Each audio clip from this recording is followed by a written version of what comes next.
Acho que somos todos criativos. Acho mesmo que somos todos criativos.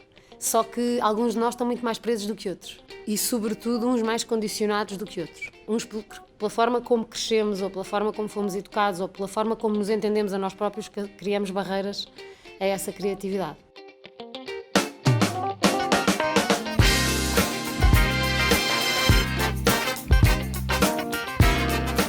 Hoje em dia as pessoas acho que estão com esta consciência de afinal também sou criativa, afinal sei fotografar, afinal sei cantar, afinal sei fazer um playback, afinal sei fazer não sei o quê.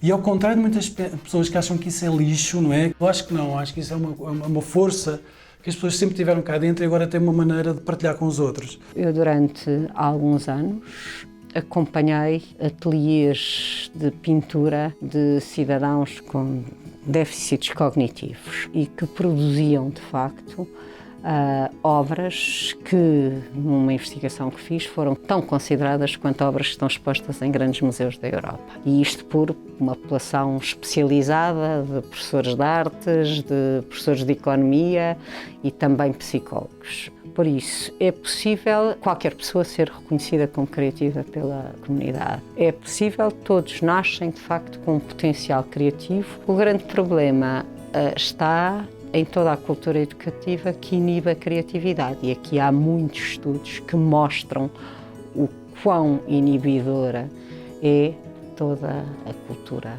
da educação. Acho que de facto somos todos criativos, como acho de facto que a criatividade se aprende e, portanto, tu aprendes a técnica e aprendes alguns recursos de respeitar um deadline, não é? Nós conseguimos ser todos criativos, mas ser criativo até terça-feira às 10 da manhã, quando a reunião está marcada, isso é que é o difícil. E portanto, tens que ter experiência, tens que ter recursos que permitam ser sempre criativo, constantemente criativo. Olha, nós costumamos aqui dizer muito na Vorten que isto vai lá muito mais de transpiração do que de inspiração. Dito isto, eu acho que a transpiração inspirada é a melhor. As ideias, para quem trabalha em ideias, são trabalho. A maneira como eu me preparo para ser criativo é de facto ser curioso e é de facto estar aberto, muito aberto a muita coisa. Eu acho que sou uma pessoa absolutamente liberal naquilo que ouço, naquilo que vejo. Eu não me recuso a nada. Acredito mesmo que isso é a arma que me prepara para depois, rapidamente, sair com qualquer coisa cá para fora. O meu processo criativo passa por dedicar tempo ao assunto, primeiro que tudo. Ouvir música ajuda muito. Ver o mar também. Debater ideias com pessoas também é algo que faz muito parte desse processo. Esta ideia de que se é mais criativo se tiver a oportunidade de debater ideias com os outros não é um ponto assente dentro da própria psicologia. Há alguns estudos que mostram, por exemplo, que o brainstorming não é necessariamente uma estratégia de estimulação da criatividade interessante ou com bons resultados. Há determinadas condições em que pode ser e há outras em que não é. Eu acho que a forma como as ideias nascem depende de pessoa para pessoa. Há aquelas pessoas que podiam viver numa caverna sem ninguém e iam ter ideias fantásticas. E há outras que só têm boas ideias quando impregnadas pelas ideias dos outros e inspiradas ou desinspiradas por essas ideias. O Ari dos Santos foi um brilhante poeta e também um brilhante publicitário e era uma pessoa com desastrosa prestação social, vamos dizer assim, para dizer pouco. Era uma pessoa muito fechada em si. E era uma pessoa brilhante, mas pronto, mas génios não aparecem todos os dias, eu não sou certamente um e nem convivo com muitos todos os dias. A criatividade tem a ver com o meio à sua volta e os meios mais colaborativos e onde a cooperação de facto existe, se calhar são mais propícios a Silicon Valley e todas as outras experiências que estão a ser feitas neste sentido são mais propícios ao desenvolvimento de ideias criativas.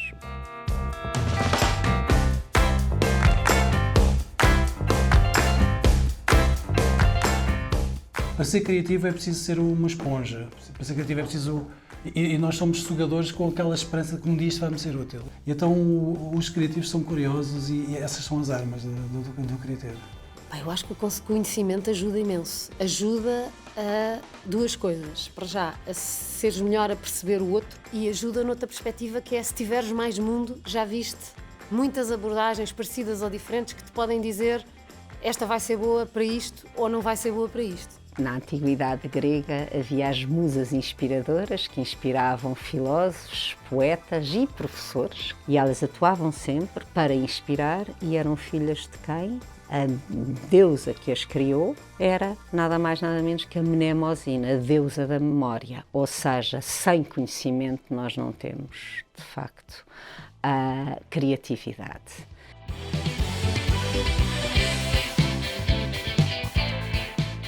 A receita para uma boa ideia é uma coisa mesmo difícil, mas diria que tem que começar pelo objetivo dessa ideia.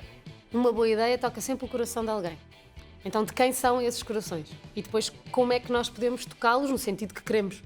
As boas ideias de hoje vivem quase uma verdade universal e por isso tocam as pessoas e por isso podem ser contadas em 10 segundos e em 2 horas, podem ser contadas numa t-shirt, ou num espetáculo ao vivo, ou num disco, ou numa coisa. Essas são as ideias boas.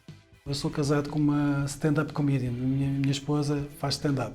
E então estou muito interessado nesse mecanismo de como é que se faz as pessoas rir com o microfone só, não é? Aprendo muita coisa com esses criadores de pequenas histórias, com esses criadores de pequenas emoções rápidas, só com o microfone.